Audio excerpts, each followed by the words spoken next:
تعبیر عورت کے لیے اگر عورت خواب میں مچھر دیکھے تو اگر کوئی عورت خواب میں مچھر دیکھے تو یہ اس کی زندگی میں آنے والی پریشانیوں یا مشکلات کی نشاندہی ہو سکتی ہے،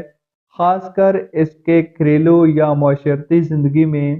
عورت کے لیے مچھر کا خواب میں دیکھنا اس بات کی نشاندہی کرتا ہے کہ اسے اپنی زندگی میں کسی شخص یا حالت سے محتاط رہنا چاہیے، جبکہ مرد کا خواب میں مچھر کا دیکھنا اگر کوئی مرد خواب میں مچھر دیکھے تو یہ اس بات کی دلیل ہے کہ اسے اپنی زندگی میں کسی بڑے چیلنج کا سامنا کرنا پڑ سکتا ہے، وہ اسے اپنی طاقت اور حوصلہ سے نمٹے گا۔ مرد کے لیے مچھر کا خواب میں دیکھنا اس کی زندگی میں آنے والے ممکنہ مشکلات یا چیلنجز کی نشانی ہو سکتی ہے۔ بچے کا خواب میں مچھر